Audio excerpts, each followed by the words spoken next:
espírita Teresinha de Jesus.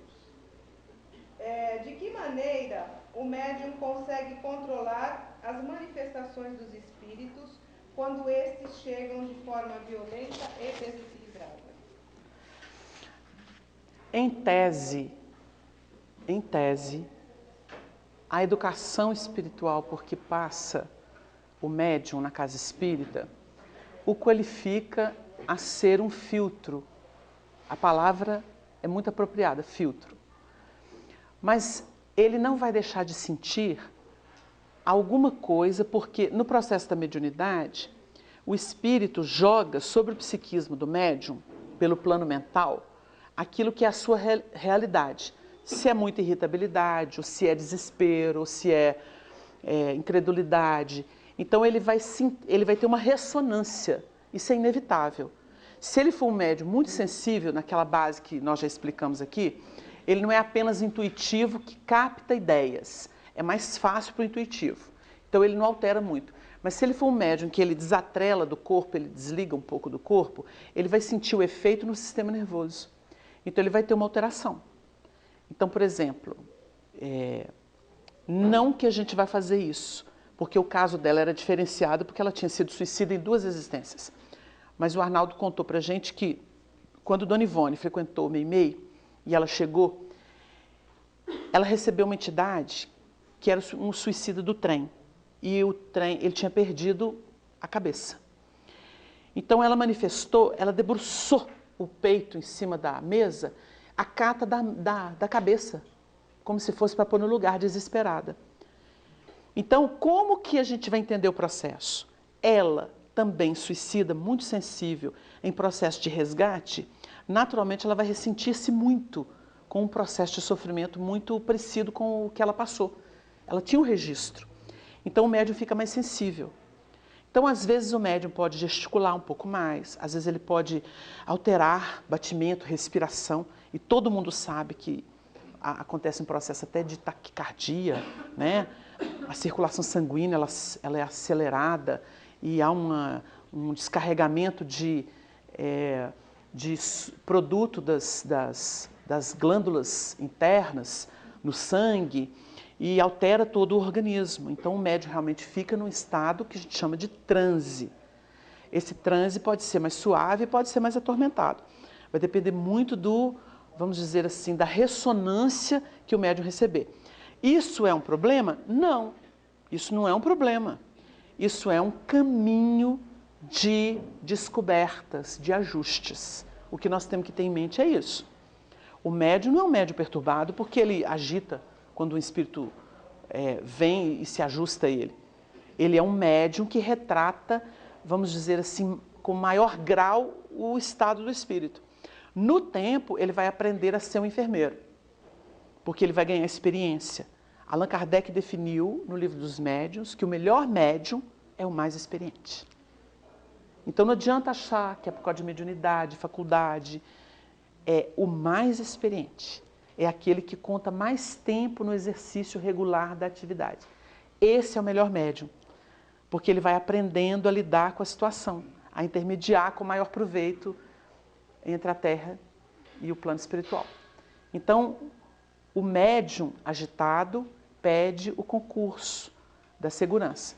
E aí entra um componente, porque se o dirigente ganha a confiança, porque é uma conquista, isso não se impõe, não adianta o dirigente virar e falar assim, não pode, corta. Isso é autoritarismo. Ele pode conversar, ele pode dialogar, mas se ele conquista vibracionalmente, moralmente o grupo passa a ter confiança, os médiuns confiam, gostam. Se ele desenvolve essa habilidade, ele dá um comando e o médium é capaz de implantar. Muitas vezes ele vai ter que usar uma energia, né? Nós vamos pedir ao nosso irmão para respeitar o ambiente. Vamos pedir um médium para ajudar a controlar o nosso irmão. Isso é muito natural fazer no trabalho. Nós vamos pedir ao médium para ajudar o nosso irmão. Eu vou trazer um caso aqui, que aconteceu na União Espírita Mineira, numa reunião que o Arnaldo Rocha dirigia. Um médium entrou no campo do que ele chamava de fantasia. O médium, assim, da cabeça dele, começou a recebeu uma entidade que queria dar uma orientação, etc, etc. O Arnaldo delicadamente saiu da cadeira dele, foi lá e cochichou um termo no ouvido do médium.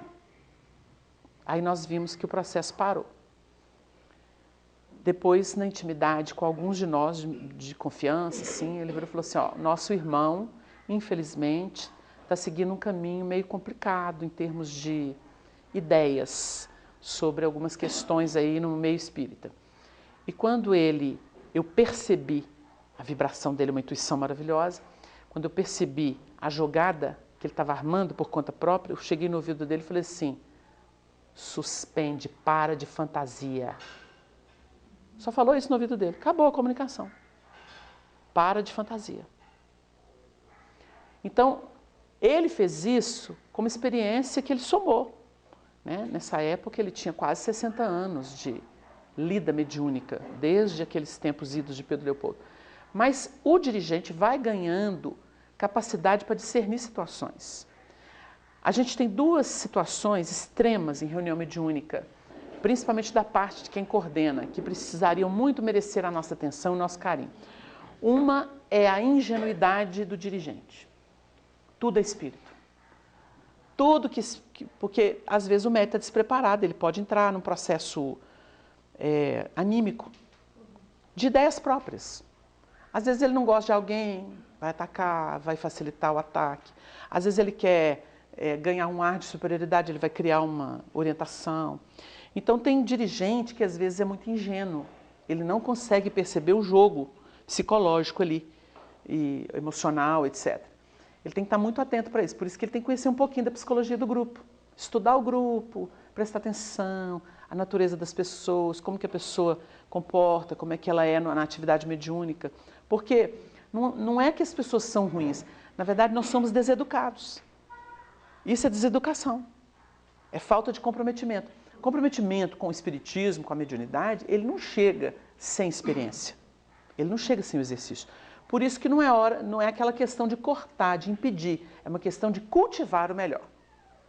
Então, por exemplo, tem dirigente, uma vez aconteceu uma coisa numa reunião determinada, e nós ouvimos assim do Honório, que era o presidente da União Espírita Mineira. Ele falou assim, olha, ainda bem que esse fato se confirmou, porque se não tivesse confirmado, nós íamos parar com a manifestação e começar a estudar de novo. Então a gente viu assim o tanto que eles, às vezes, tinham umas soluções até rigoristas. Então, duas coisas não são recomendáveis. A ingenuidade demais. Isso não quer dizer que a pessoa não possa começar sem saber tudo, porque senão ela nunca vai saber. Mas ela não pode ser ingênua, ela tem que analisar tudo, estudar, tem dúvida, perguntar a alguém, pergunta as impressões gerais, por isso que a avaliação depois de reunião é muito boa. Porque os médiuns geralmente sentem, às vezes eles entram numa mesma sintonia e compõem um painel. Um dá um depoimento, outro depois monta um painel. É proveitoso, desde que isso não se torne um momento de exacerbação, né, do que a pessoa faz. Tem que ter um controle harmônico disso. E a outra é quando há muita dureza na reunião mediúnica. É como se o dirigente tivesse um chicote na mão e ameaçasse todo e qualquer médium que fugisse a um padrão X. Isso não existe. Mediunidade é sentimento, é espontaneidade. Agora, a espontaneidade não pode ser falta de educação. Não sei se deu uma ideia. Então, o médium agitado, ele não é um problema, ele é alguém que a gente vai conseguindo conduzir para o campo da filtragem mais segura, tá? Tem uma questão aqui que é da Sociedade Espírita Teresinha de Jesus e tem uma do Reencontro que são bem semelhantes. O Teresinha pergunta, podemos afirmar que há diferença entre inspiração e intuição? E o Reencontro pergunta, quando começamos os estudos sobre a mediunidade, como sabemos quando é intuição ou ideias próprias? A primeira questão, inspiração e intuição, há uma grande diferença. A inspiração, nós poderíamos dizer que é um convite espiritual. Então a pessoa vem, ela está sendo namorada, cortejada por alguma ideia, por algum ideal, pela mente de um espírito, então ela está sendo cortejada. A intuição não, a intuição já é o processo. A intuição já implica um conhecimento prévio da coisa, há um comprometimento. Então é bem diferente. Quando se diz assim, eu tive uma intuição, para a pessoa é uma lei, não é convite. É diferente. Na inspiração foi assim, será? Não, que coisa boa, mas não sei. Ela está estudando, né? No outro ela tem certeza. A intuição é uma certeza que ninguém tira. Tanto que, quando a gente estuda o processo da clarividência ou da vidência, a gente diz assim, o indivíduo pode ser enganado ao ver um espírito. Ele pode estar enganado. Às vezes tem uma entidade que criou um quadro, ele está vendo o quadro e vai narrar. Mas pode não ser aquilo. Mas quando ele diz assim, olha, eu até vejo, mas na verdade eu estou sentindo na intuição. Está dentro de mim. Aí pode escrever. Pode escrever. Tanto que a clarividência é uma leitura vibratória, ela não é uma visão comum. A vidência é ambiental. Tem um espírito ali. O que ele quer? Não sei, só estou vendo. A clarividência é assim, tem um espírito ali, ele está sentindo assim, ele está pensando assim, ele veio por esse propósito, ele quer atingir esse objetivo. Isso é clarividência. Então a gente fala de psicometria, mas a psicometria é a leitura fora. Mas existe uma leitura vibratória que ela é pela chamada clarividência. Ele faz um raio-x da situação do espírito. E geralmente vem em bloco. Por que você sabe disso? Não sei. Vem inteiro. Então, médium capta em bloco. Então, tem gente que acha que o espírito fica assim. Escreve aí, mamãe, Deus te abençoe. Coitado do Chico. O espírito chega, a mente ajusta com a do médium e aquilo é um vulcão. Se perguntar assim, o que aconteceu na reunião? Não sei. Eu estava no outro mundo, que era o mundo do espírito. Claro. Por isso que tem médium que vai psicografar, ver lá as cenas do romance, porque ele entrou no campo mental da entidade. Entenderam? Quando o Emmanuel escrevia os romances, o Chico, em alguns deles, tinham vivido lá. Tanto é que, por exemplo, no Ave Cristo, primeiro o Chico escreveu as memórias. O Emmanuel permitiu que ele lembrasse da época, foi a época que ele encontrou Arnaldo e outros companheiros, Joaquim Alves, etc, etc, e que fomentou a lembrança daquela época do Ave Cristo, porque eles estavam lá juntos. Eles estavam trabalhando pelo Evangelho já lá, naquela época.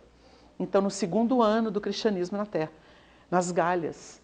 Então, ele ele escreveu. Ele escreveu todas as lembranças que vieram. Depois que ele acabou de escrever, isso ele deu de presente para Arnaldo Rocha, que é a história do Arnaldo, que ele era tassiano. Então, ele deu de presente para Arnaldo Rocha com a dedicatória falando do período em que eles viveram já as primeiras experiências do Evangelho. Está lá com a letrinha dele. A FEB publicou no Reformador há pouco tempo isso, essa nota. Porque esse material... Aí o Arnaldo deu de presente para a Federação Espírita Brasileira. Manuscritos do Chico, com a letra do Chico, não letra mediúnica. A letrinha arredondadinha do Chico, com marcas de lágrimas, ele chorando, manchado. É um trabalho bonito. Em seguida, o Emmanuel viu que a alma dele estava fecunda e falou assim, agora nós vamos escrever o romance. E aí escreveu o Ave Cristo, que todo mundo conhece. Que é esse que foi editado.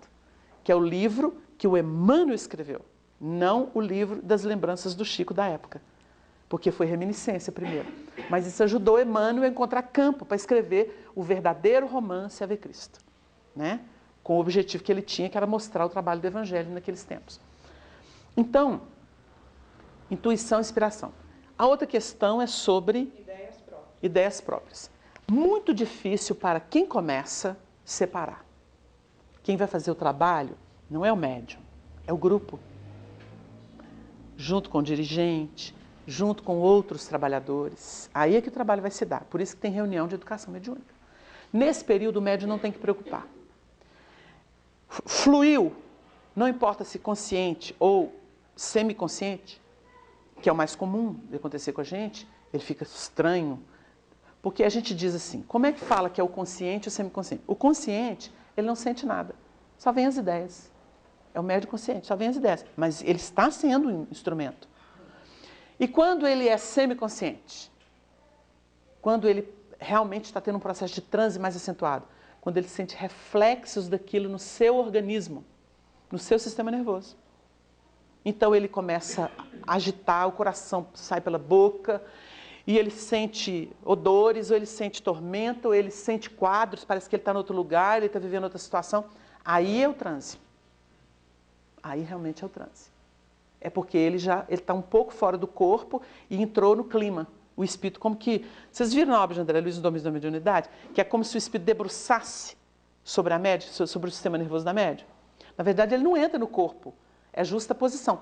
Mas ele passa pela mente perispiritual dela. O perispírito dela sai, a mente dela conecta com a mente do espírito, mas ele pode atuar fluidicamente sobre o sistema nervoso. Por isso que o médium fica alterado. O médium sabe, ué. De vez em quando a gente fala assim, nossa, eu virei uma torre de eletricidade. Minhas glândulas debaixo do braço, elas estouram. Pô, faz eu ouço o barulho. Dependendo do transe, o médium se altera completamente. É uma coisa impressionante. Isso quando ele não sai fora, ainda vê alguma coisa e depois some. Né? Às vezes vê a entidade chegar e apaga. Cada médium tem uma história, tem um tipo de sensibilidade. Então, no começo não tem jeito. Ele tem que confiar e seguir, para ganhar experiência. Daí a pouco ele começa, isso não é meu mesmo não. Eu estou alterado. Eu estou estranho. Ele vai começando. Porque a gente começa muito poluído. A gente está no mundo, então a gente chega no centro, é um bloco só. Aliás, isso abre aqui um parênteses para a gente comentar uma coisa. Por que espírita tem a sensação que é permanente, de quando em quando, de estar pior do que era? Por quê? Porque ele está se qualificando a fazer diagnóstico de si mesmo. Porque antes era tudo igual. Era tudo cinza. Então a gente diz assim, é uma obsessão coletiva na Terra. Então vive todo mundo em bloco. Por que não sente o peso? Porque é igual. Se é igual, não tem peso. Melhorou um bocadinho? Tô ruim? Nossa Senhora, tô pior do que eu era? Não é, porque você está enxergando. Então essa sensação de estar piorando, gente, ela é excelente. Quando estou fraco, aí sim estou forte. Escreveu Paulo. Então, quando a gente estiver, nós estamos muito ruim, eu estou cada vez pior, continua. Porque se você ficar bom, ai de você. Então, essa sensação é assim mesmo, tá? Eu vou fazer agora a pergunta do Núcleo Espírita Almas Irmãs. Como entender que o mesmo médium receba comunicações padronizadas de espíritos inferiores, dizendo sempre as mesmas coisas, por vezes na mesma reunião? A gente tem que ver com muito carinho o assunto, porque isso é clichê mental. Então a pessoa está programada para aquilo e fica naquilo. É que nem alguns assuntos do meio espírita aí, só fala daquilo, só fica forçando aquela porta e aquilo não pega, não tem ressonância, né? Vamos falar um português claro aqui. Transformar o Chico em Kardec. Não tem jeito, não cabe. Sabe? Por mais que se tente. Então vira guerra de opinião. É um dos problemas que dividem meio espírita. Mas que trabalho é esse? É de luz? Não. A luz não faz isso. A luz não cria indisposição com ideias que nada aproveitam para ninguém. Então, assim, pega umas questões como essas e joga. Aí pronto. Fala assim, esse povo gosta de falar pelos cotovelos? Então vamos jogar essas ideias, porque aí vai virar uma guerrinha só. E vira. Vira. Tanto é verdade que o Chico falou com o Arnaldo. Naldinho, depois que eu desencarnar, só que ele calculou mal. Ele falou assim, uns 5 anos vai subir uma poeira em torno do meu nome. Ele avisou. E subiu um poeirão. Porque é grupo idólatra, é grupo de amigo. Aí nessa hora, né? Aí você fica assim, quem é amigo da onça? Porque para dividir, para criar problema, tem nada de amigo nisso. Basta estudar a doutrina espírita, codificação kardeciana. Cadê os critérios para analisar o que uma coisa é verdade e o que uma coisa é mentira? E fora os depoimentos pessoais, né? Do próprio médium. Então aí complica. Então, gente, sem entrar no mérito da questão, essas situações é que dividem, é que bombardeiam. Por isso que se diz que os inimigos do espírito estão dentro das suas fileiras, não estão fora, não. Nós temos problema com a questão interna, intramuros. Então, o seguinte, o animismo, ou clichê mental, ele tem que ser tratado com carinho.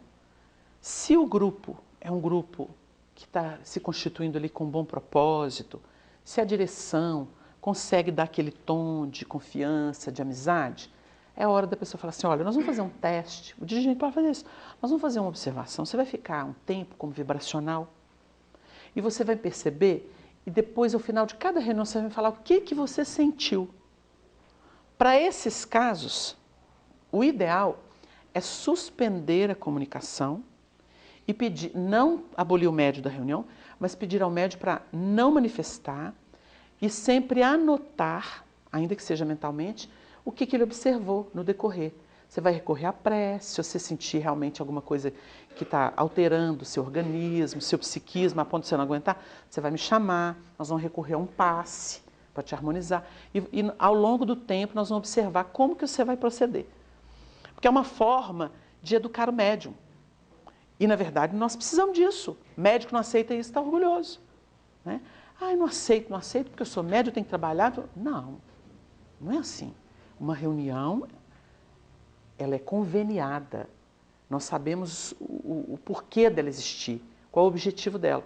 Então, nós não podemos seguir aleatoriamente. Cada um faz do seu jeito. Não existe isso.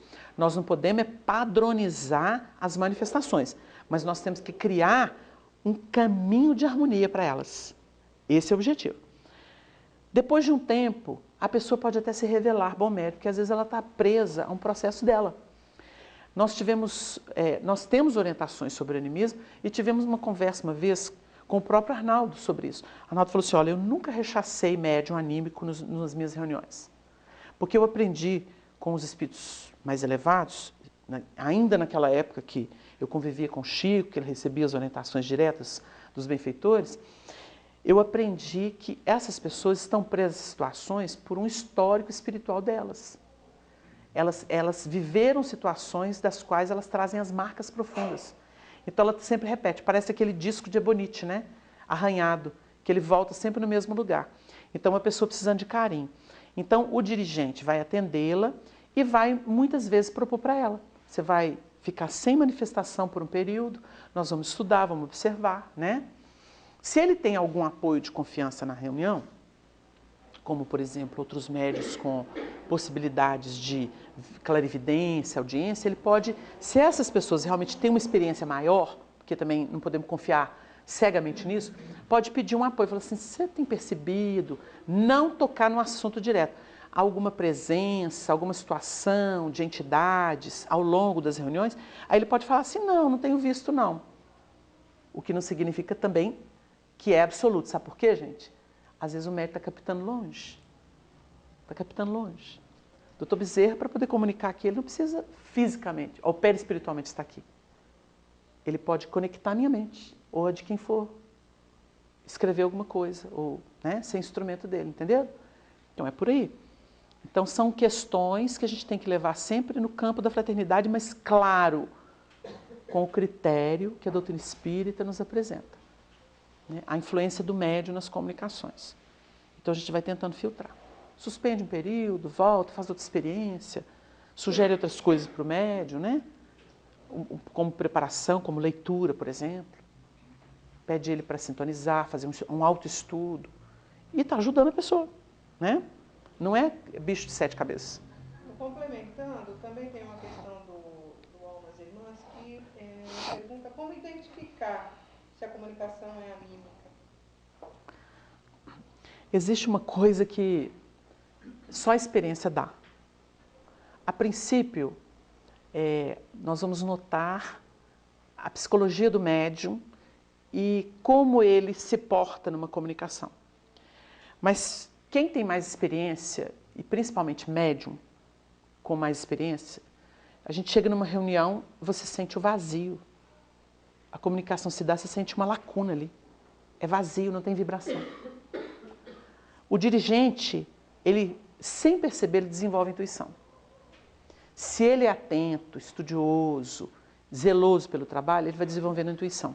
Então chega uma hora em que ele, porque forma um fio, uma faixa vibratória. Os médios, eles são como que as antigas, como é que fala aquilo? Válvulas, né? Das televisões antigas, né? Hoje o mecanismo é outro. Mas é como se eles fossem válvulas, então faz ali uma corrente. Ele começa a sentir a força vibratória. Numa reunião pública, por exemplo, a gente vai fazer uma reunião pública. Não precisa de ser médium. Às vezes o dirigente da reunião, com os anos, ele começa a perceber assim, hoje a reunião está vazia de vibração. Ele sente que está vazio. Então, às vezes o expositor está falando e tudo, mas parece que não chega, não atinge. Porque está faltando, não tem quórum vibratório, falta vibração. Por isso que é bom, o Chico dava umas dicas interessantes, ele falava assim, quando eu vou para esses programas, não sei o quê, porque ele não gostava. Todo mundo acha que ele era estrela. Não gostava. Fez aquilo, obrigado. Aceitou, mas era contra a natureza dele. Então ele falava assim, quando vocês forem, ele dava essa dica para os médiuns, para os amigos. Quando vocês forem para algum evento assim, vocês procurem ter assim 2, 3 pessoas muito amigas, coloquem elas lá na frente para ajudar a sustentar o trabalho que vocês vão fazer. Porque ele falava que nesses programas, às vezes ele não tinha essas pessoas, mas ele encontrava a vibração de um ou outro coração que ficava orando por ele. E ele sentia essa força e dava conta do trabalho. De muita exposição, se diga, né? Diga-se a verdade. Então ele dava essa dica.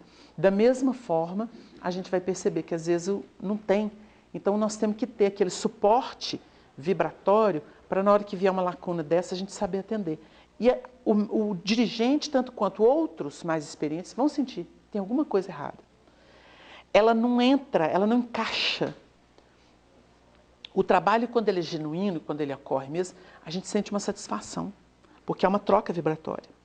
A gente vai aprendendo a sentir isso. Existe uma troca.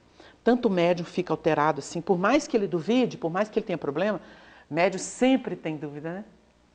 O Chico, uma vez, estava com problema no olho, foi um horror aquele período, que misturou aquela enfermidade que a pessoa roda, parece que vai cair, labirintite, com o problema dos olhos, que ele sempre teve, né? Ele ficou cego de um olho.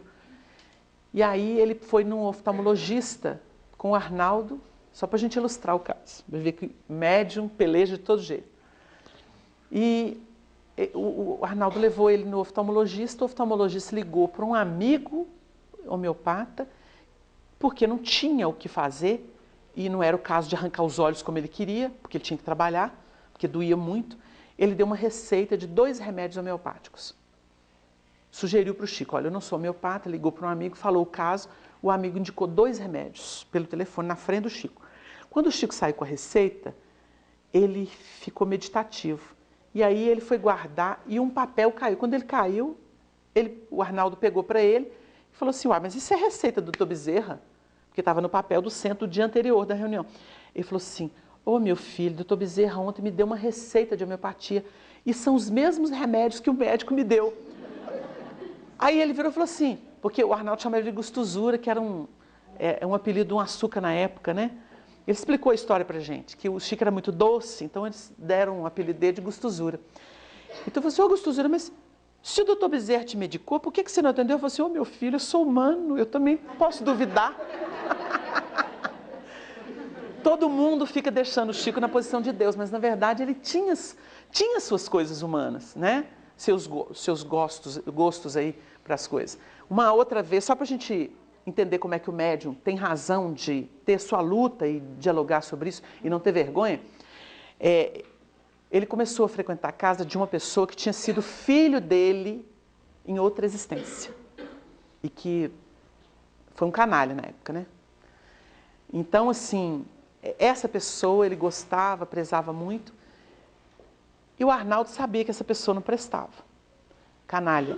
Canalha, você é um canalha. Porque o Arnaldo era muito transparente. Aí ele fez a seguinte pergunta para o Chico. Chico, o Emmanuel ia com você na casa desse elemento? Aí o Chico falou para ele assim, não, meu filho. Ele falou para mim assim um dia, a primeira vez que eu fui, você quer ir, você vai sozinho, eu te espero aqui fora. Porque não deu outra. Aí ele apelidou o Arnaldo de, você tem faro para carniça. Porque o Arnaldo cantava a pedra e podia escrever, né? Então, gente, nessa situação, que é do médium em dúvida, né? Do animismo, né? Do animismo. Então, assim, a gente vai tratando com carinho e o próprio médium vai se ajustando. A gente precisa tentar aprender a ler a vibração do trabalho, acostumar com vibração, não com o que fala, não com o que a pessoa quer apresentar. É porque tem gente que impressiona. Por exemplo, tem filosofia aí agora no meio espírita, com todo respeito ao companheiro, que a gente conhece até, e fala que médium tem que ser cavalo. Porque mediunidade verdadeira é aquela que precisa de 4 para segurar o médium. Isso é obsessão, gente. Nos estudos doutrinários, isso chama-se obsessão. O Chico foi o médium mais abalizado que nós vimos na nossa época. Ele nunca precisou de 4 para segurar ele. Num transe de espíritos que a gente nem sabe o tanto que dava conta, né? Porque um médium com aquela qualificação, e nunca precisou. Então é preciso que a gente reflita. Nós não vamos voltar para a pedra, da idade da pedra. Nós temos que sair dela. É diferente. Sociedade Espírita Bezerra de Menezes. Sabemos que os esclarecedores agem por inspiração durante as comunicações. Como é o esclarecedor que conduz o diálogo? Pode este, sem intenção, desviar o propósito das comunicações? Se ele não se prepara, é claro que pode. Pode se perder, pode ser enganado. Nós temos um companheiro que tem um termo, porque ele aprendeu o trabalho do esclarecimento, né? O diálogo fraterno, que era chamado de doutrinação, e que é um termo meio pesado, então hoje se evita dizer isso. É o esclarecedor, o dialogador. O Arnaldo falava dialogador. Eu sou dialogador. O que eu sei fazer nessa vida é dialogar com os espíritos. Então ele disse o seguinte, que quando o camarada está aprendendo, ele capina sentado. E todo mundo sabe, né? Dá para imaginar o que é capinar sentado. Porque ele não tem experiência. Então ele vai errar, ele vai se enganar. E ele não sabe... Uma das primeiras perguntas que o dialogador falava, como é que eu vou saber se é homem ou se é mulher? Né? Mas existem formas psicológicas de abordar uma pessoa, um assunto, sem precisar entrar nesse quesito. Aguarda uma manifestação dele próprio, não precisa perguntar. Às vezes um diálogo vai se passar todo sem identificação do espírito. Se é feminino, masculino, vai falar do drama em si, né? E aí vai jogar a luz. Agora, tem uma orientação que veio do Arnaldo, numa entrevista que ele deu para a Federação Espírita de Santa Catarina, que é muito preciosa. Perguntaram para ele assim, nessa entrevista, o que o senhor, com 62 anos, ininterruptos de diálogo com o mundo espiritual, através dos médiuns, o que o senhor recomendaria para os novos que querem dialogar, que querem fazer o trabalho, dirigindo uma reunião ou ajudando a esclarecer? Aí ele falava assim, tem 2 quesitos, meu filho, esses são básicos, a partir desses o resto fica tudo fácil. Tem que ser honesto e tem que ser humilde, de coração.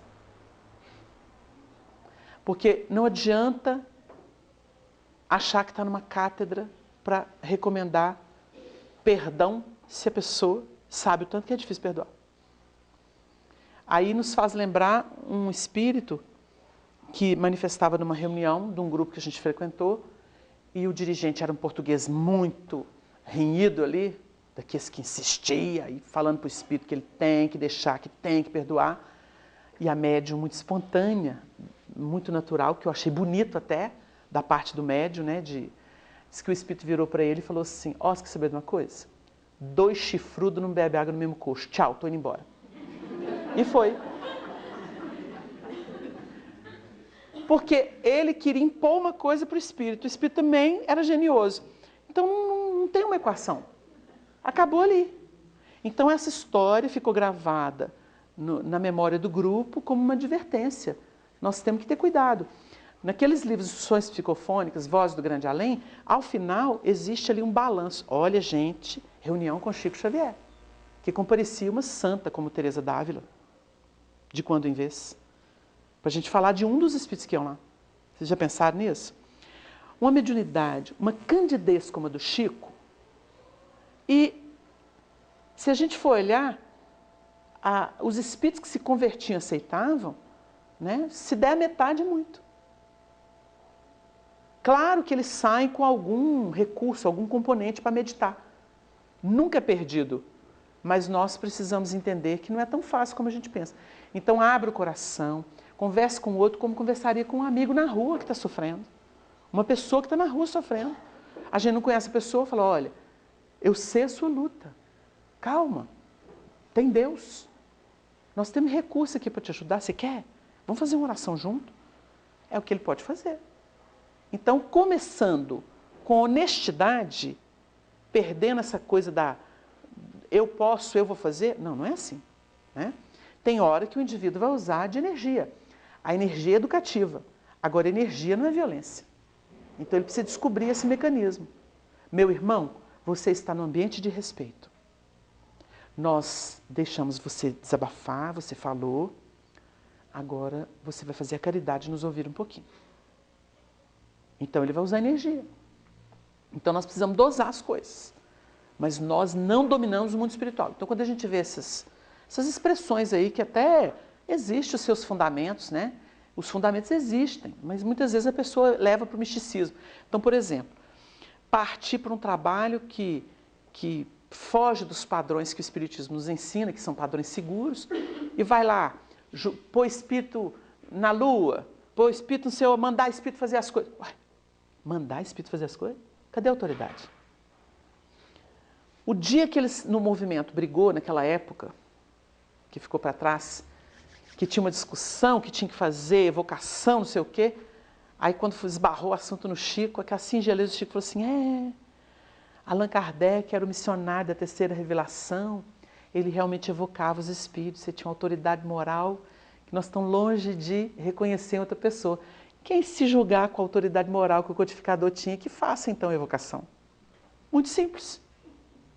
Muito simples, porque tem gente que vira para a gente no movimento espírita, joga perto e fala assim, vocês são isso, aquilo, porque tem que ser assim, assim. A gente olha e fala assim, cadê a autoridade dessa pessoa? Moral. Cadê? A própria postura dela mostra que é um destemperado. Vive jogando pedra nos outros, instituição, etc. Não respeita esforço de ninguém, de nada. Ou será que a gente é um bando de criminoso, de enganador, que enchemos as casas espíritas e construímos isso que está aí? Bezerra era um charlatão, gente? Pelo amor de Deus, né? O Chico era um charlatão? Então, a gente olha para trás, olha para esse povo e fala assim, que é isso? Vocês estão precisando de tomar juízo, se quiser ficar na Terra. Tem uma questão que veio aqui, agora não está identificada, mas que tem também correlação. Até que ponto um doutrinador despreparado pode influir no desenvolvimento da mediunidade, no trabalho mediúnico e no atendimento aos espíritos? No estudo da evolução, qualquer pancada ajuda a evoluir. Olha, gente, o que a gente leva é experiência. Então, não adianta, porque muita gente fala assim, porque aqui tem dono. A gente vai nas casas espíritas, né? O povo fala assim, aqui tem dono, aqui é ditadura. Aí a gente olha e fala assim, bom, pode até ser uma ditadura, mas se a pessoa está tão agitada, ela é um rebelde. Vocês entenderam o outro lado? Então, nem tanto ao céu, nem tanto ao mar. Então, a gente tem que pegar o caminho do meio. Você não pode comprar a briga de uma pessoa. Você fala assim, peraí, vamos pensar um pouquinho? Será que você não está precisando dessa disciplina nesse primeiro momento, nessa fase de vida que você está? Vamos pedir nos espíritos. Quando eles querem, eles desmontam. Quando está na hora, eles desmontam as coisas. Existe uma coisa que a gente estuda que chama seleção natural. A seleção natural é assim, o grupo vai formando. Aí vem um monte de, eu quero. Aí tem gente que fala assim, não, peraí, tem que criar um mecanismo. Assim, deixa. Como não se trata de uma zona nevrálgica, por exemplo, reunião mediúnica, você não vai colocar todo mundo numa desobsessão. Pessoas que estão chegando, falando que quer, só porque quer, por curiosidade, você não vai fazer isso. Mas vamos que seja um estudo da mediunidade. Aí tem um tanto de candidato, eu quero. Isso, deixa. Vai ficar quem tem sintonia. Seleção natural. A pessoa tem comprometimento, está preparada, ela fica. E esse pessoal que vai formar o grupo. Então, nós não temos que combater nada. É seleção natural. Casa espírita, nós vemos isso todo dia. Vem que é tanto de gente. De vez em quando tem um surto, né? Enche a casa espírita. A gente vai falar assim, que beleza. Vamos fazer assim para segurar? Não, nosso papel não é esse. E o semeador saiu a semear. O Honório gostava de dizer que a gente não trabalha com fruto. A gente trabalha com a semente. Fruto é para Deus. Colheita é com Ele. Então, nós temos que semear. Vamos semear. Nosso papel é esse.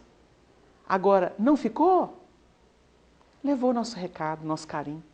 Por isso que a gente tem que estar dando o melhor sempre. Vamos fazer o melhor. E o melhor, gente, não é estar 100% não, viu? É vir aos pedaços, mas vir com amor. Eu estou em frangalhos, mas eu vou, porque eu sei que a espiritualidade nos ajuda e nós vamos fazer nossa tarefa. Às vezes a pessoa que está conversando no atendimento fraterno está melhor do que a gente. Mas é o trabalho mais bonito que existe, que é o sacrificial. É esse que ilumina. Este ilumina. Porque tudo é fácil, não tem muito valor. Não. É interessante, mas não tem esse mérito. Então é por aí. Vamos agora uma outra da CBM também. Quando o médium não se harmoniza e não tem afinidade em um grupo mediúnico, o que este médium deve fazer? Primeira coisa, ele tem que fazer uma avaliação do que o Espiritismo representa para ele, porque a doutrina vem antes da mediunidade. A doutrina é o caminho a ser percorrido. A mediunidade é a possibilidade de servir um instrumento específico. Então o Espiritismo chega antes, né? Ele vem antes e fala assim, o que é o Espiritismo para mim? Ah, uma doutrina de luz. Então, esquece esse discurso e ajusta. Porque não é o centro espírita que vai fazer a minha felicidade. Eu vou fazer a minha felicidade no centro espírita. A gente geralmente está na posição de passivo. Quando entramos por esses caminhos de questionamento e de rompimento, etc., a gente está no passivo. Aí a gente está cultivando o ego. E o ego surgiu para ser estilhaçado. Então, quando alguém bater, não é fácil. Dói, mas dói nesse corpo emocional que é enfermo. Então, nessa hora, a gente tem que ter lucidez e falar assim, peraí, o ideal é muito maior do que isso. Isso é muito pouco. Isso é arranhão da caminhada. Ninguém caminha sem arranhão. Então, a pessoa transcende, ela foca no que é essencial. Quando ela faz isso, principalmente se ela for médium, ela ganha ponto com a espiritualidade, que é uma coisa maravilhosa. Porque eles não avaliam. A gente aqui fala assim, não sou assíduo, todo dia eu estou aqui. Eles não avaliam isso não, porque isso pode ser só movimento. Eles avaliam conteúdo. Por isso que às vezes eles não se importam de perder trabalhador, de ver gente ir embora, de ver gente aprontar. Olha e fala assim, a gente já esperava, já sabia, não tinha conteúdo. Comprometimento, aquele de alma. Então, eles observam a nossa capacidade de transcendência. Vocês acham que o Chico só transitou por ambientes harmônicos? Gente, se o Chico fosse observar as adversidades da vida dele, ele seria católico, protestante, budista, umbandista, menos espírita. Porque o meio que castigou o Chico. E castiga qualquer um. Mas nós precisamos. Agora o Chico teve coragem de abrir mão do ego. E se tornou uma luz para todos nós. Então é preciso pensar nessas bases. Se de todo ele vê que não tem afinidade mesmo com o trabalho da casa, procura visitar outras. Não existe uma casa só. A gente pode procurar outros caminhos. Às vezes até ele começou num lugar que ele não tem tanta afinidade e vai encontrar afinidade no outro. Então ele pede aos amigos espirituais. Primeiro ele faz o trabalho de autoavaliação, porque às vezes é um capricho, né? Porque o centro não tem a cara dele, que ele queria dar ao centro. Porque muita gente questiona direção, liderança, porque quer ocupar esse espaço, né? É até inconsciente às vezes. Então a pessoa bate. Aí no tempo é que vê e fala assim, não, eu bati tanto, mas na verdade é porque eu queria. Constrói para si, ué, né? O mundo está aí. Quanta casa espírita surgiu de dissidência, né? Até nesse campo. Em Belo Horizonte está cheio. Nós conhecemos casas que são quase idênticas. Como ele não podia ser vitalício no cargo lá, o elemento criou, fundou uma outra, arrumou recurso, fez quase idêntico. E foi ótimo, porque abriu outra frente de trabalho. E quem falou isso foi o Zé Grosso, na época. Assim, que coisa boa que eles brigaram, abriu mais campo de trabalho para nós. Agora eu vou fazer uma questão da UEFA, União Espírita Francisco de Assis. Como e quando ocorre a suspensão da mediunidade? A suspensão de mediunidade, se a pessoa está no caminho regular, ela não sabe explicar por quê. Mas a espiritualidade pode permitir que ela tenha lapsos de produção. E é natural, né, gente? Porque se a gente observar os ciclos da natureza, tem o período do inverno que a seiva desce, né? Não é um período de reprodução, de florescimento. Então nós temos esse mecanismo. De vez em quando a gente percebe que a gente está menos, que não está assim tão fecundo, né? Então é hora de quê? Cuide-se. Sem abandonar o trabalho. Não precisa fingir comunicação, não vai para a comunicação. Não, hoje eu não senti nada, não. Mas você deixou de ser médium? Não sei, vamos esperar.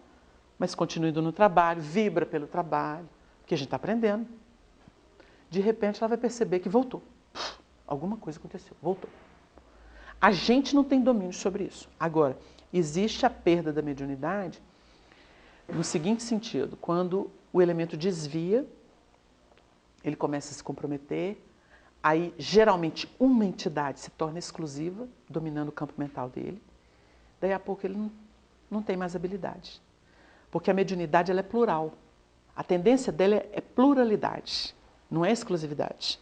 Embora tenha médium que tenha afinidade com uma entidade, que geralmente é o guia, é o que orienta. Mas isso não impede que ele trabalhe para socorrer, por exemplo, infelizes. Que pode até ser de uma condição, enfermos, porque tem a ver com o histórico desse médium. Ele tem compromisso com gente doente. Vai saber por quê. Os motivos são inúmeros. Então ele tem esse compromisso, ele tem essa facilidade de... Às vezes as marcas que ele traz faz com que ele tenha ressonância mais fácil com isso, né? Porque muita mediunidade, e geralmente é assim, ela nasce de obsessão. O obsessor acaba tornando maleável o psiquismo de um indivíduo.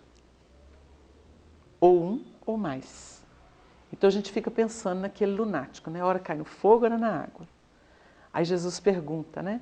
E ele fala, legião. Assim, aquele no tempo vai ser um extraordinário médium. Porque começou lá atrás. A gente começa muitas vezes assim. Nós não falamos aqui do operário. Então o elemento entra no processo obsessivo, daí a pouco ele está ganhando maleabilidade de psiquismo, viveu uma outra vida, uma situação que não era dele, embora tivesse ressonância.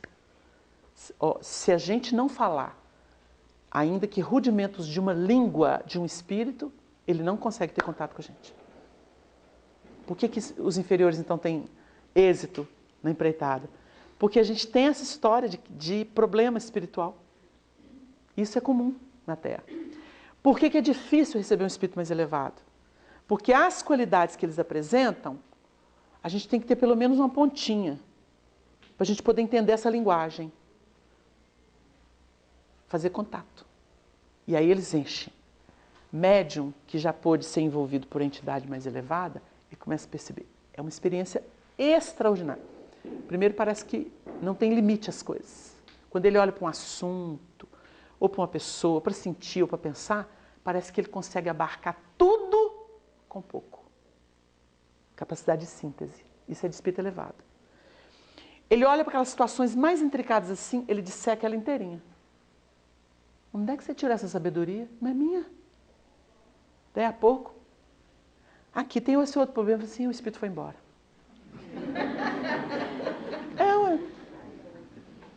Acabou, né? Tem uma da Sociedade Espírita Bezerra de Menezes também, o médium que apresenta desequilíbrio emocional ou físico deve ser afastado da atividade mediúnica? Olha, uma pessoa em desajuste emocional, agora nós temos que fazer uma distinção.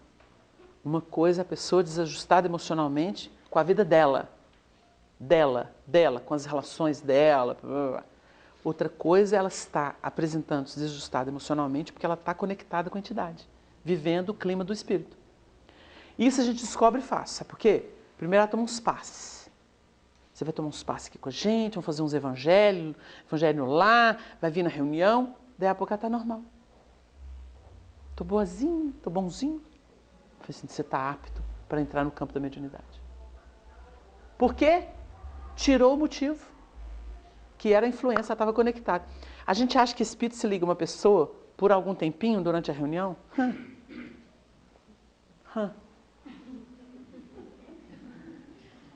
O Hermínio tem um livro que ele chamou assim, Condomínio Espiritual.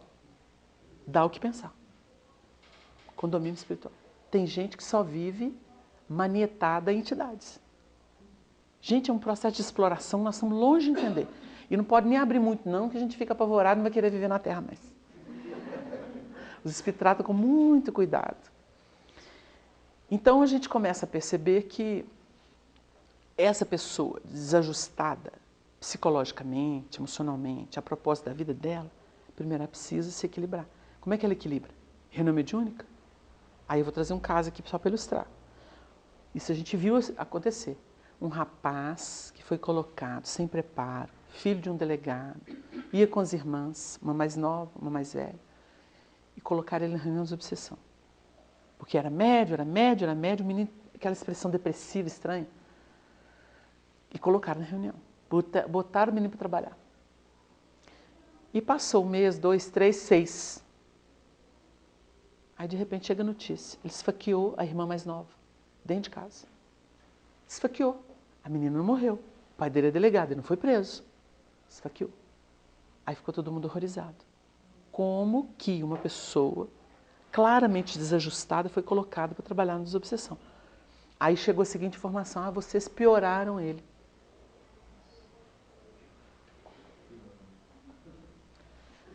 Sabe o que acontece? Se, na homeopatia é assim, ó, tem um remédio que chama áuron metálico. Não sou homeopata não, mas a gente gosta do assunto. Uma pessoa é suicida potencial. Se a dosagem desse remédio foi inadequada, a pessoa que tem tendência a suicídio toma e suicida em seguida. E olha que não é remédio químico, é energético, que é até questionado por muito, embora seja uma especialidade médica hoje. Então a gente nota que, da mesma forma, se você já tem um psiquismo complexo, desajuste, se você for para uma reunião em que um monte de entidade complicada vai estar lá, sediando, precisando de instrumento, e vai ver você prato cheio, o que você acha que vai acontecer? Agrava. Agrava. Para entrar numa reunião mediúnica, a pessoa tem que estar preparada. Se ela for uma reunião já produtiva, o elemento tem que estar preparado. E a preparação é moral, gente. Moral. Tem gente que é tão impecável que fica assim, eu fiquei uma semana sem comer carne porque eu vou para a reunião. Aí tu assim, mas como que você conviveu com todo mundo da sua casa, no seu trabalho, no dia a dia? É impecável para não comer carne, mas no principal ela não faz. Briga com todo mundo, implica com todo mundo, persegue todo mundo. Ué, e aí? O que ela vai levar? Né? Então nós estamos falando no caso de desleixo. Porque é claro que você está esforçando, você dá um escorregão. Ai meu Deus, escorreguei. Ai, dá outro escorregão. O espiritual fala assim, isso é natural. Né? O passarinho, quando fica emplumado, ele não vai de um voo só. Ele vai um tiquinho, cai. Vou de novo, cai. Vou de novo. É isso aí. Se a gente não entender esse processo de construção, a gente fica se penalizando. E aí é que vem o mal. Complexo de culpa, a gente se destrói. A gente se destrói. Desfigura a vida. Então nós temos é que entender, compreender. Quem compreende, perdoa. Eu compreendo que não é de uma vez. Então tem hora que a gente quer as coisas por orgulho. Por orgulho. A gente estava recebendo uma obra e a gente comentou assim, essa obra é um desafio para mim, então eu termino, eu fico assim, não vai parar, porque eu não sei onde isso vai dar, porque ela é toda encadeada. Então eu não sei onde vai dar, eu não tenho conteúdo para isso. Então eu fico em pânico. Aí falamos isso com o Honório Abreu, ele virou para a gente e falou assim, você sabe por quê, né? Eu falei, não. Orgulho. Porque o orgulho faz você entender que você tem que dar conta. Não é você, você é instrumento. A posição teria que ser qual? Vamos confiar em Jesus. Ele está fazendo uma obra. Não vamos atrapalhar. É por aí, gente.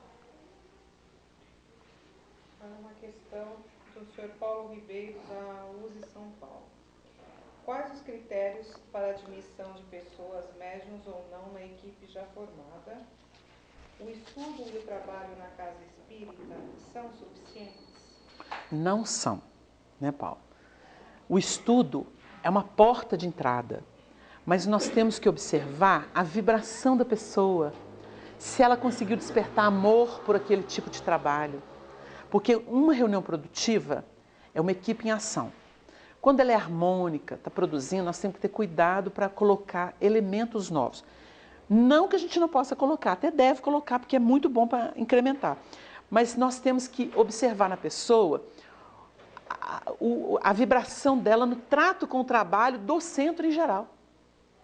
Se ela gosta mesmo, se ela vai para o estudo com gosto, porque a gente nota isso, a vibração da pessoa. Então está lá no estudo, por exemplo, da mediunidade, e ela participa, e ela vibra, e ela pesquisa, ela lê, ela conversa depois. É uma pessoa interessada. Olha, é porque eu passava por isso e não entendia, e agora eu estou tendo essa luz. Estou dando um exemplo aqui. Isso é uma pessoa interessada, que está amando o caminho, que está se descortinando para ela. Agora a pessoa vai, boa noite.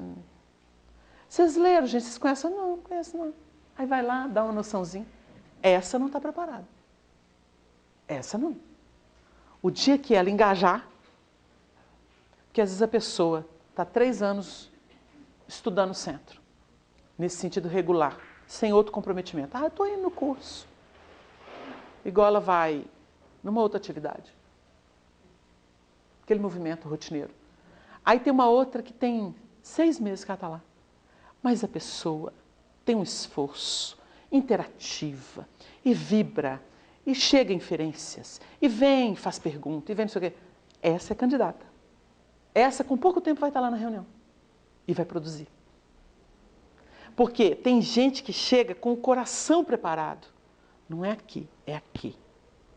Esse aqui é que produz na reunião mediúnica. Esse aqui é a usina da reunião mediúnica. Então o elemento vai estar mais cedo na reunião. Aí o outro vai falar assim, mas eu estou 3 anos aqui. Critérios de orientação espiritual, merecimento da pessoa, por ter o coração na tarefa. E a gente vai ter que entender. Vou procurar outro centro. O que a gente vai fazer? Né?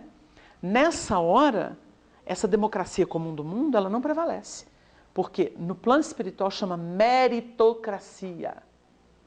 Quando no nosso lar uma veneranda vai fazer uma palestra no Salão Verde, quem que pode fazer pergunta para ela? Só quem tem experiência dentro do tema. Palpiteiro não pergunta não. Aqui, não digo na casa espírita, que é lugar de aprendizado, mas a gente nota que chegam pessoas em áreas de grande responsabilidade caindo de paraquedas, sem ter a menor noção de nada. Mundo de irresponsáveis. Aí a gente aprende com a espiritualidade o que é mérito, lei do mérito. Da Sociedade Espírita Teresinha de Jesus.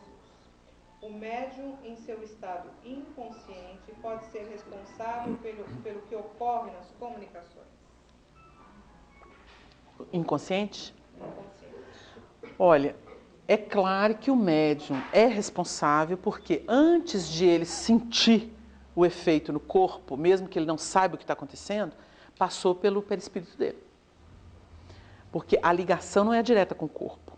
A ligação, primeiro, é com a mente do médium. No processo da mediunidade, não há mecanicismo, há apassivamento. O médium é passivo. Apassivar significa permitir. Tanto que o André Luiz tem um termo interessante nos domínios da mediunidade, que ele fala assim, domínio mental afetuoso. O domínio mental afetuoso é quando chega uma Meimei, que me envolve, e eu conheço a vibração dela, ai que delícia Meimei. Chega uma Sheila, né? Chega um Honório, chega Emmanuel, André Luiz, Chico, a gente derrete. Né? Domínio mental afetuoso. Pode fazer de mim o que vocês quiserem. Entrega plena. O médium que conhece e reconhece uma entidade amiga, benfeitor, se entrega, se derrete. Pode fazer o que vocês quiserem de mim. Ele não dá notícia. Então ele não interfere porque ele confia e se entrega plenamente. Isso é passividade, gente. É isso que é passividade. Agora, Quando nós não dominamos, não sabemos quem é, vigilância. Eu permito, mas eu filtro, porque eu estou vigilante. É a postura do médium. Como ele sai do corpo e ele está ainda sem educação mediúnica, não sabe direito o que é aquilo, vai acontecer lá, vai querer jogar a mesa para cima. Uma vez a gente assistiu uma sessão em Araxá, numa visita à dona Sônia Barçante, a mãe dela, é Sônia Barçante mesmo, que é um pessoal tradicional lá da cidade, amigo do Chico, e ela dirigia com um pulso firme, e tinha uma médium que era iniciante, que estava sentada no grupo. Olha, eu estava atrás dessa médium com um companheiro nosso de Belo Horizonte. Eu não sei como é que essa médium saiu da cadeira, sem arredar a cadeira, ela deu um salto e pulou em cima da mesa.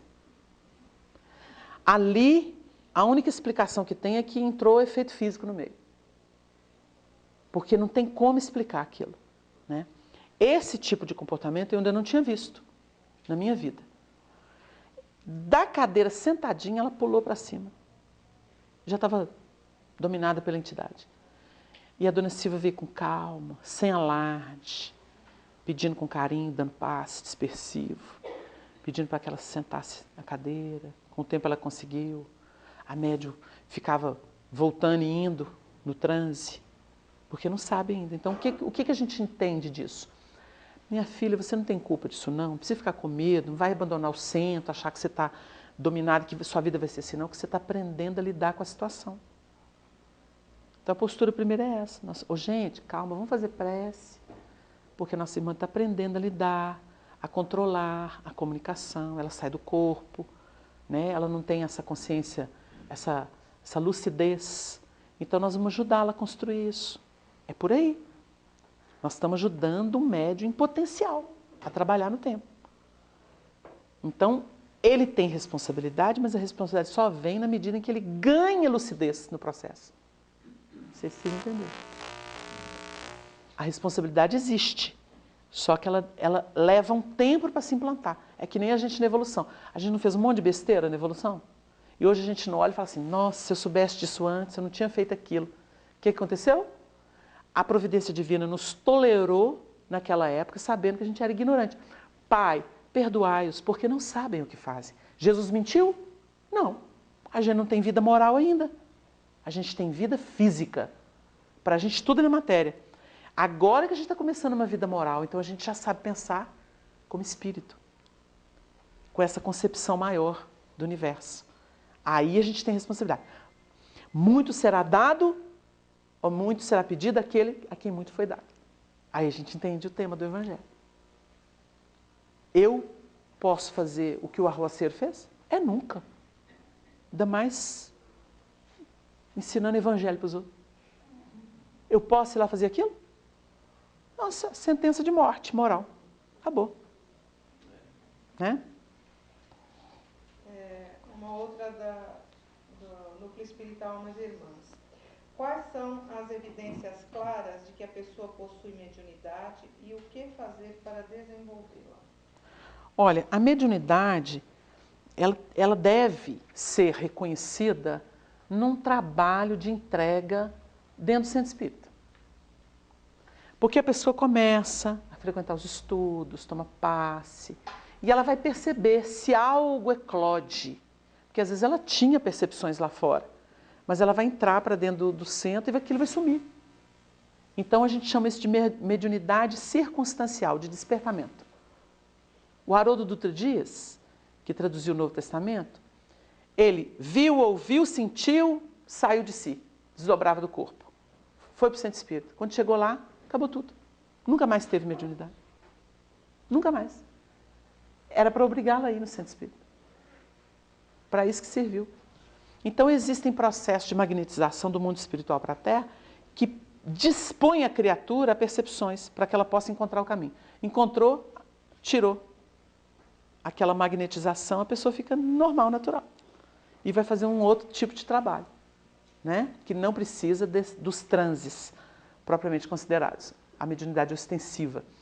Então, nós vamos reconhecer o médium quando ele começa a apresentar algumas coisas. Por exemplo, Não é difícil falar sinais de mediunidade, mas a gente tem que tomar esse cuidado para não falar assim, ah, você é médium, que às vezes a pessoa está num processo obsessivo. Eu posso dizer, você é um médium.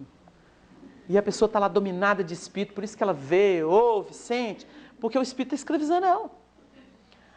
Tratou daquele problema, o espírito foi embora, e aí, sua mediunidade? Não sei, sumiu. Suspendeu. Suspensão da mediunidade. Porque não era mediunidade produtiva, ostensiva, era efeito de uma situação específica. Então, gente, nós vamos perceber o seguinte, o médium, o que é muito comum em médium? Quando ele não está educado, mesmo quando ele está, alteração de estados emocionais, psicológicos, é muito comum. Muito comum. Eu não sei por que eu faço tanta força, tirando, claro, por isso que a gente fala, tudo tem que ser estudado com muito cuidado, com muito zelo. Tirando, é claro, aqueles quadros das chamadas antigas psicoses, né, que tinha umas vertentes aí. Então a pessoa, por exemplo, ela pode estar com mania, uma pessoa pode estar com sentimento perverso, ela pode estar com efeito de um buraco no peito porque suicidou em outra vida, então ela não consegue sentir e vive com tendência de depressão, para ir para baixo, e vai ter que lutar com isso, né? Então, às vezes a gente fala assim, ah, isso é espírito. Não, não é, gente. Isso é defasagem dela. Ela está em resgate espiritual. Então é um risco muito grande aventurar de predizer uma coisa que a pessoa tem que descobrir na tarefa do bem.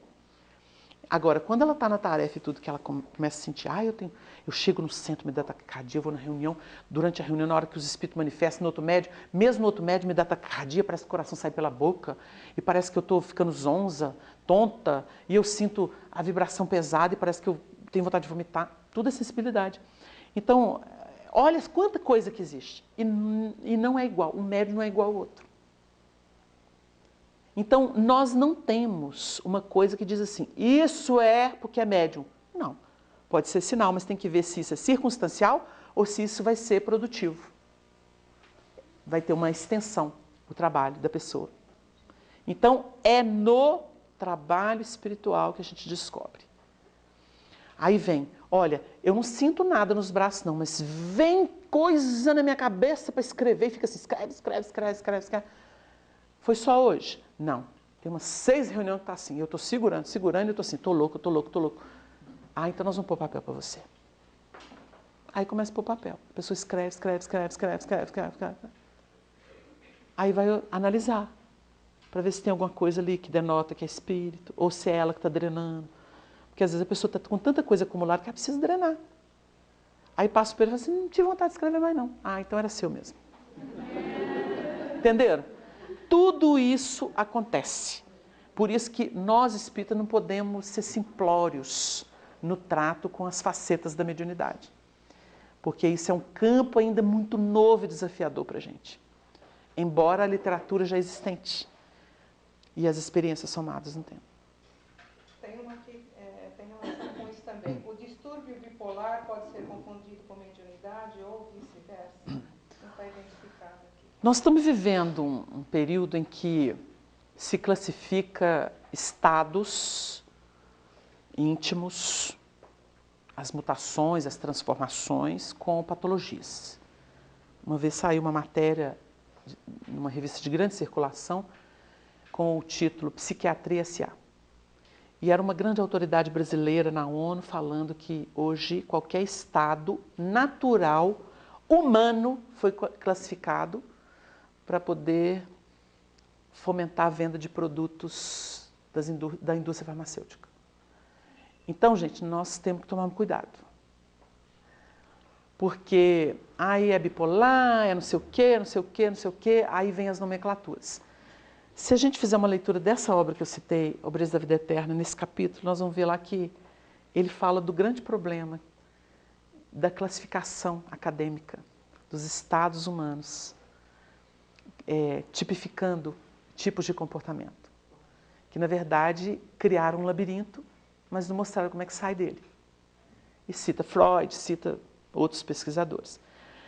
Com todo respeito à área, à profissão, eles falam nessa obra que nós temos que trabalhar muito para conscientizar os profissionais que só existe um meio de transformação e cura das pessoas: a aplicação da moral cristã. Está lá estampado no livro. Então, quando a gente vê uma pessoa bipolar e ela começa a contar, por exemplo, de comportamento, como é que ela... a gente tem que tomar muito cuidado, porque nós estamos vivendo um período de muita influência espiritual e de muito processo patológico da mente, no sentido de vinculação com o passado e com entidades do passado. Então, nós vamos observar todos os propósitos, todas as propostas, mas o Evangelho é capaz de curar qualquer coisa, desde que sentido.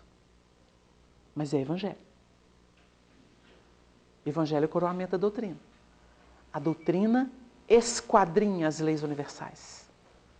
Dimensiona isso numa linguagem toda apropriada para o nosso tempo, para o nosso mundo. Mas a consequência da aplicação do conteúdo doutrinário é a moral evangélica. E é ela que cura. Porque amor é que cura. Amor sentido, amor vivido, amor recebido. Então nós temos que pensar com carinho. Nós não temos hoje como chancelar o que a ciência oficial está fazendo. Porque ela está assalariada pelo interesse econômico, pelas guerras. Então não podemos confiar. A gente pode confiar em Jesus. Então a obra doutrinária é extraordinária. Nós não conseguiríamos suportar essa transição sem esses recursos espirituais. Porque o Espiritismo enfeixa em tríplice aspecto esse conteúdo que está percorrendo aí. Mas tem muita gente trabalhando aí, tudo que nós temos na doutrina dentro de um mecanismo mais solto. Porque a verdade é verdade sempre. E ela não é posse de ninguém. Ela é divina, imanente. Então, nós temos que ter cuidado. Centro espírita foi feito para cuidar de todo mundo. Antigamente falava leproso, louco, órfão, né, coxo, chagado. Cabe todo mundo na casa do caminho. E todo mundo melhora, porque Jesus está ali atuando. E é por aí. Né? Temos mais uma aqui da União Espírita Francisco de Assis. Como trabalhar com crianças com mediunidade aflorada?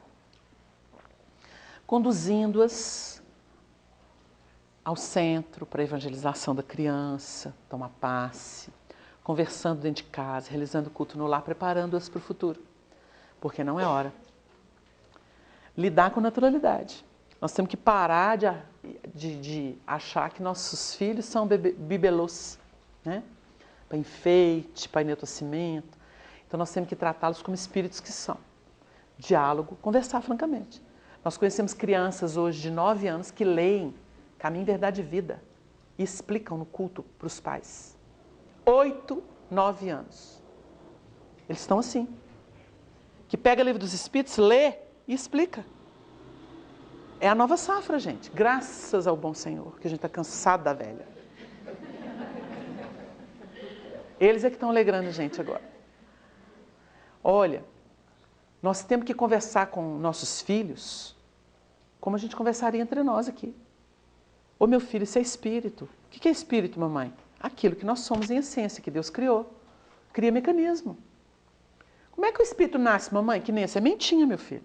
E é verdade, é princípio inteligente. Aí, Papai do Céu bota a gente aqui na Terra e desenvolve, ó. Nós estamos aqui desenvolvendo. Mas isso aqui é só uma veste que dura muito tempo.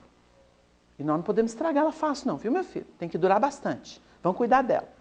Agora, quando ela gastar, o espírito vai sair daqui e vai voltar lá para o mundo espiritual. Temos que trabalhar, gente. Temos que falar.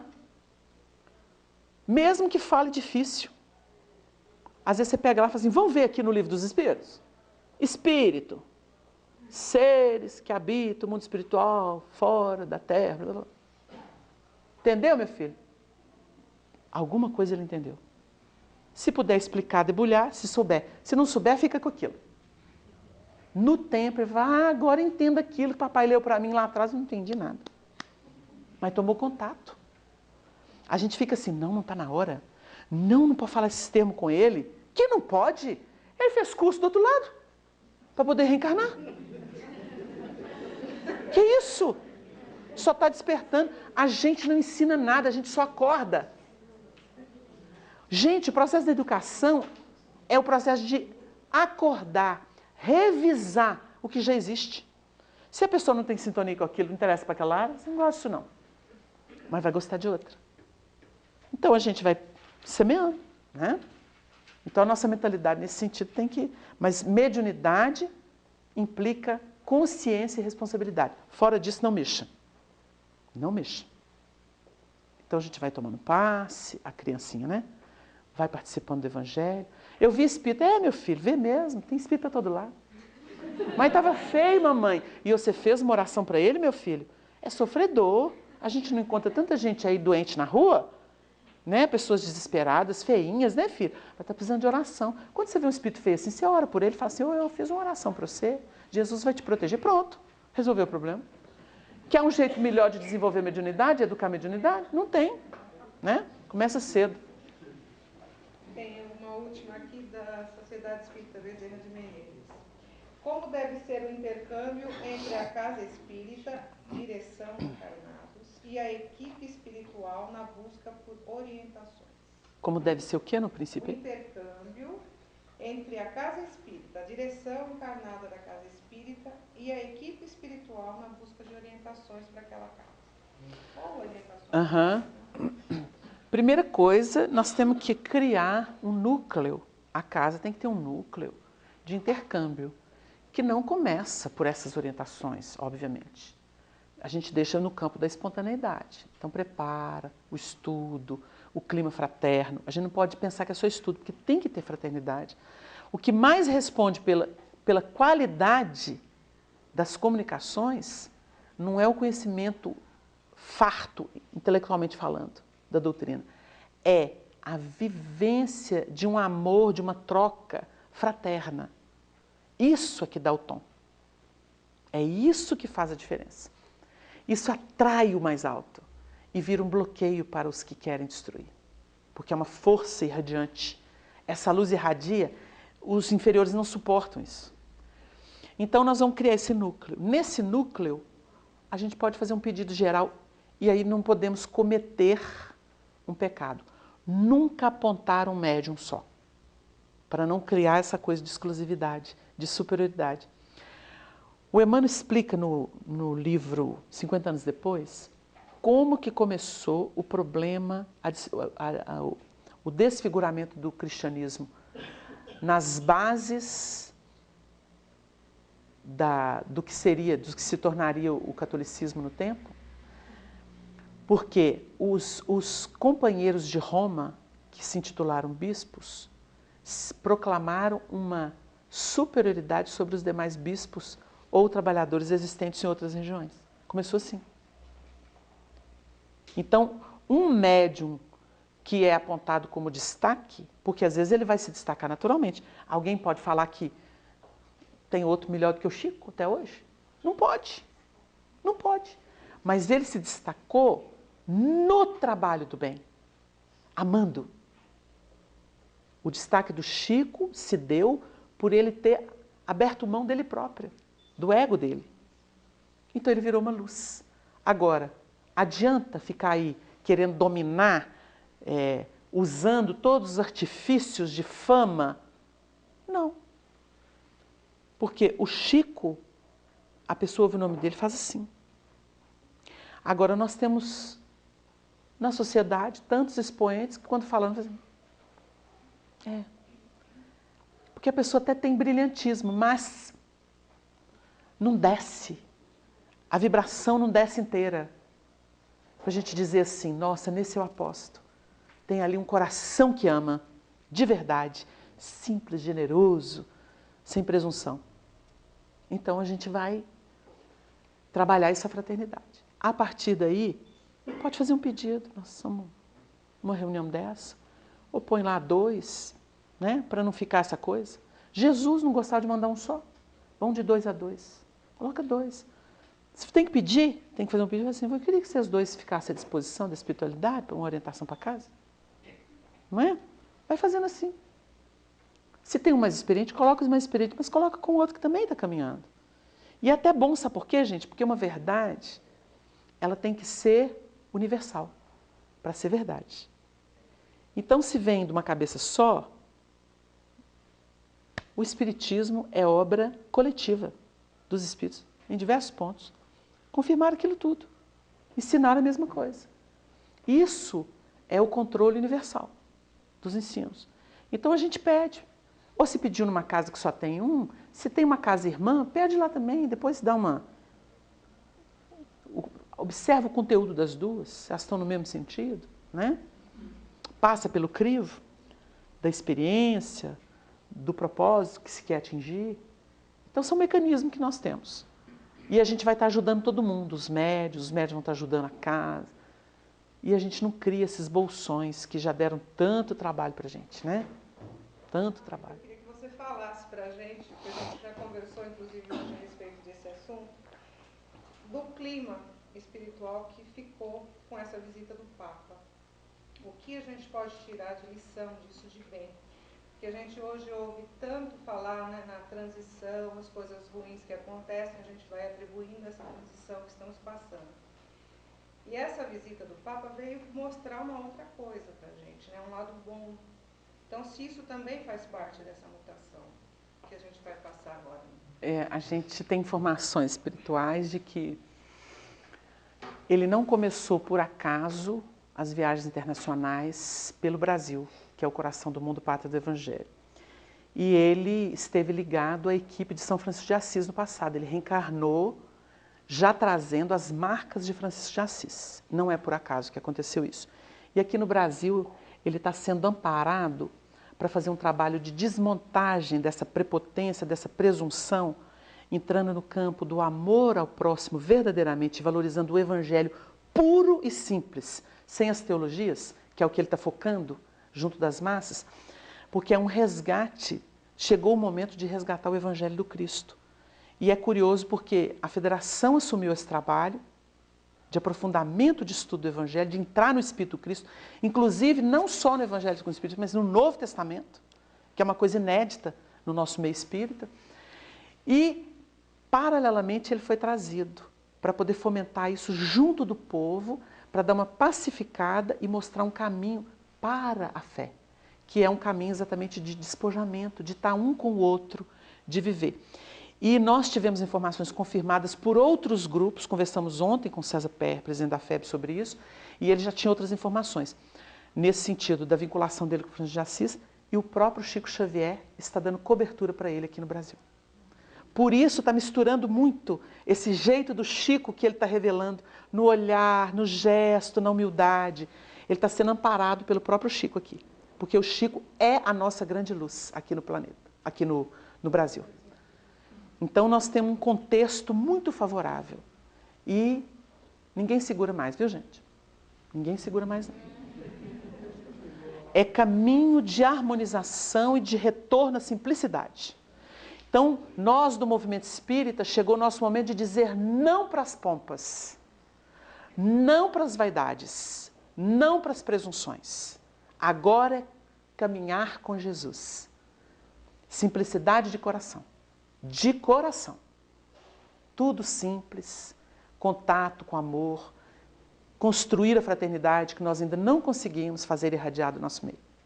Então o propósito é esse. Fica o registro.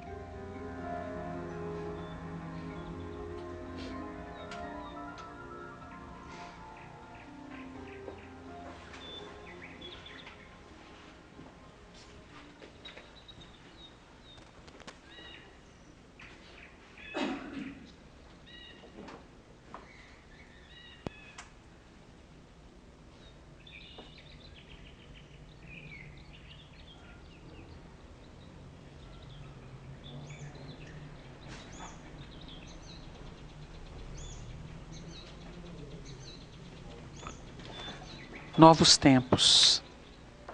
Meus filhos, Jesus sempre conosco. A madrugada de sombras se desfaz ante a força do amor que é luz radiante. A fonte dadivosa é Jesus, que através de seus ensinos nos eleva de nossas tendências inferiores para os cimos da redenção espiritual. Somos os trabalhadores da última hora e nossos encargos não diferem daqueles que nossos antecessores assumiram com brilhantes testemunhos. Devoção à caridade, perdão das ofensas, alegria em servir, apoio constante na oração, priorização dos semelhantes, louvor consciente a Deus através do bem-sentido. Não estamos órfãos, meus filhos. Jesus segue conosco, apontando-nos o caminho de bênçãos. Façamos do Espiritismo a grande luz de nossa marcha. Saibamos agradecer ao Senhor esta sublime concessão. Abraça-vos, paternal servidor de todos, Bezerra de Menezes. Monte acima, esquece toda provação, entre dores e labéus, ergue confiante aos céus tua súplica em oração. Não há outra maior unção, mesmo em pesados escarcéus e ainda sob pesado véus, que a da fé em sublimação. Segue firme monte acima, pois a fé te aproxima do esplendor que é Jesus. Não maldigas tua sina, mas aceita e em ti confirma a vocação do bem e da luz. Alto de Souza.